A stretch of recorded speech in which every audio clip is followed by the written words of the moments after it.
Okay, cool. Internet students, I'm back. Dr. Z here.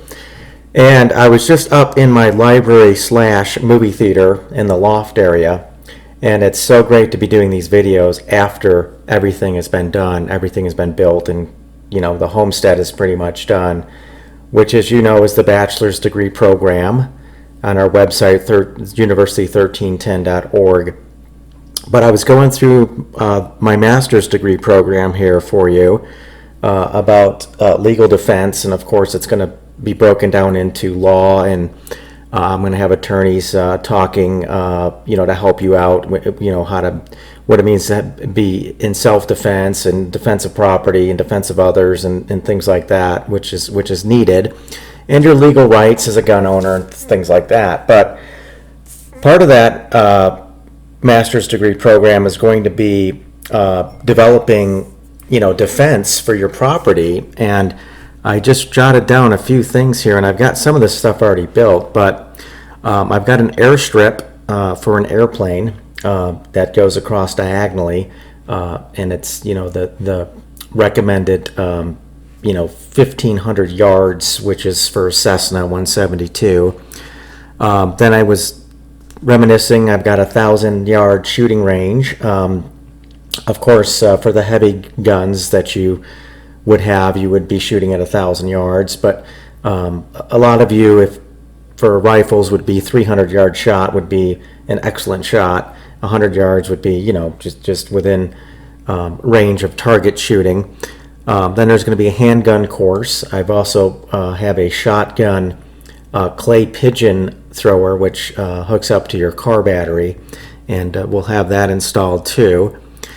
And then I've got a fence that's going around. I put a track. I told the neighbors it's a running track, but it's really for defense purposes, that I can drive around the perimeter of the property, because I got like ravines and things that vehicles could not get through, but now it's all been changed, and everybody, of course, the neighbors are coming down and saying I can't do it, and I need to get permits, and I need to that. There's so much harassment out here by these neighbors. One guy lives on the hill and has nothing better to do because he's on disability. He's like 40 years old, with high-powered binoculars watching me all day, and anytime I do something that's out of the ordinary, he's down with his truck trying to tell me the law and the policies and the books, and finally I just yell at the guy and get him off the property. But these are the people that you're going to deal with out here.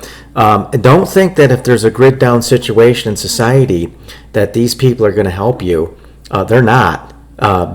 Your neighbors are going to be your worst enemies. I mean, you probably have better luck with law enforcement, or local EMS or fire department helping you than any of your neighbors when you move out to the American Redoubt. Anyways, a couple of other things: guardrails around the roof. I'm putting in lightning rods, and I'm going to have.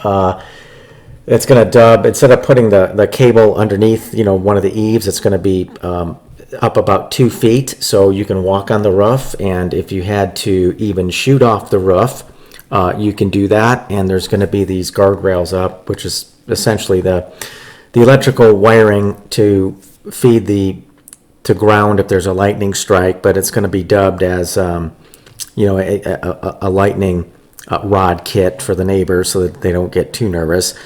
Security trees. Cottonwood grows extremely fast, students, and also grows, 100 feet in the air, 70, 100 feet in the air, which is going to be great to block out this one guy with the binoculars. It's going to be awesome. Put bushes around your windows. Perennials have razor sharp and strong, durable leaves. That's good. They even sell these tripwires with shotgun bursts. They don't have the shotgun pellets, but I've been thinking about doing that around the corners of the property if somebody comes onto it. Again, with the fence that I have, it's one of those horse fences that is really tightly woven, and they can't even put their hooves through it. It's not the barbed wire type, but it looks like a wire mesh. And then, so if somebody's on the property, I want to make sure I can hear it. They trip this shotgun thing, and it'll shoot a blast off. Barbed wire wherever needed, tinted windows on your home, Again, the running track, and of course I got gates now at both opposite ends of the corner, which would be, very helpful if you needed to make an exit off the property. So, and then we're going to have a pond in there and fish. So a lot of this stuff would be for training, and also it's just plain fun. But it definitely will get your neighbors looking, and you probably need to have security trees up first in order to have a total secure home. So anyways, having said that, welcome to lesson 15, gable construction, tools and equipment, hammer, nails, square, circular saw, jigsaw, chalk line, chalk, tool belt with ample supplies, cordless screw gun, wood screws, log screws, movable lift, step ladder, extension ladder, your blueprints, of course, and 2x6s to build the studs for your top and bottom plates and also in your gables. Step 1, consult your certified blueprints. Again, students, this was very easy to utilize once I seen the blueprints. They had every 2x6 stud listed in there. So for instance, the beam pocket for the main gables over the great room had 7 2x6s that went straight up and down, and that actually was counted out exactly. And then of course the studs are 16 inches on center across your gable. And your gable is basically the outside wall structure for your your great room, which will actually you're going to be making beam pockets in the top, which will be utilized in the next video when you actually stack your beams for your entire home at that point, and things will start coming together and really pop. So step 2, build the gable. First is to measure lengthwise the length of the gable that you're building. So I had 22 feet for the lower wings, and then the upper wings it was 20 feet.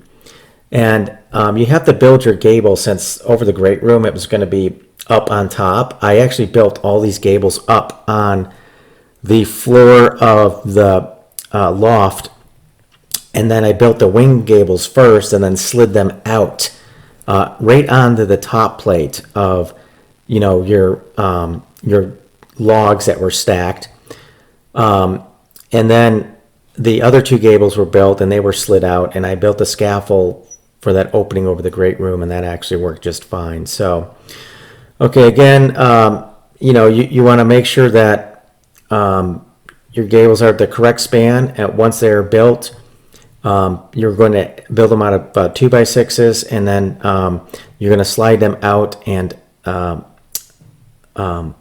lift them into place. But before you do that, you have to build a beam pocket. So that's step 3.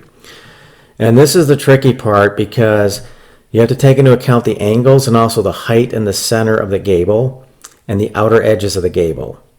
So the beam pocket has to be built in the exact center of the gable, because that's where your beams are going to be secured, which are going to hold up your roofing rafters in a later video, which is the next video, 16. So essentially, you want to use full sheets of 2x6s. Don't use part sheets and nail them together. Go ahead and measure out your bottom plate, which is going to be the length of the wall of the gable. So if it's 20 feet, you have 20 feet, and you might have to nail 2 together to get that together. That's fine. And then take into account your wall height. If it's 4 feet, 5 feet, 6 feet, 7 feet, whatever you're doing, that has to be on the sides of the gable. And then the actual peak of the gable with the angle has to be the correct angle of your roof, which in my case it's 22.5 degrees, because I have a 12/6 roof, and again, if you have a 12/12 roof, it's going to be 45 degrees, and a 12/16 roof, it'd be much greater of an angle on that. So go ahead and repeat the process for all 4 gables, or how many gables that you would need. Step 4, insert the top plate. Again, I use 2x6s for the top plate, because remember, your entire roof is going to be resting on this, and you've already got your beam pockets installed in the center. Make sure you don't cover up the beam pocket. They have to be open so that you can place a beam in there. So mark the top plates with a pencil, cut on both sides, and nail them in, and you should have it a gable pretty much done at this point. Lay the gable down on its back, slide it out into place. What I did was nail up boards on the outside of the logs, and since it was a 2x6, I slid the gable out to about 5.5 inches from the edge of the logs. That way when I lifted it up, and these are very heavy, by the way, you have to lift them up with a lot of strength. I tied a rope on the top portion of each gable, and it went taut if I lifted it up and I actually lifted up too far and it started going over the other side, so it would fall over. After about 1 foot of leeway, it would go taut, which means it would catch the gable.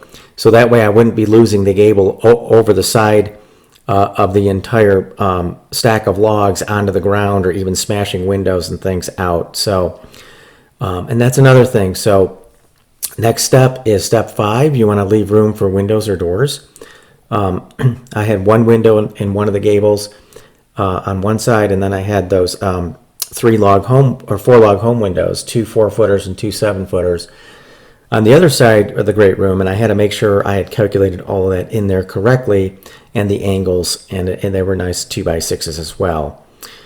All right, so tip: since you're building this log home by yourself, you want to ensure that you do not raise the gable yourself and lose control. Again, tie that rope at the top and secure the other side of the rope around a large beam. That way when you lift the gable up, it should fall into place, and if it starts going over the other side, don't try to grab it. The rope should be able to hold it at that point. Step 6, moving the gable into position. So once it's into position, like I said, about 5 inches from the edge of the log, I hoisted it up. I didn't have any issues of this gable going taut and going over the other side. I had pre-nailed in the bottom plate of every gable 2 nails across from each other in the 2x6.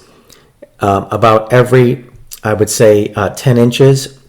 So once I got the gable up, I started pounding it, even though I had one hand on the gable, and started nailing this stuff in to make sure it was going to be secure.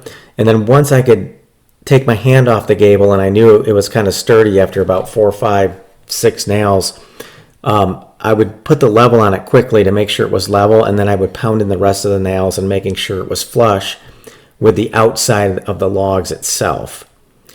So step 7, loft walls affixed to gables.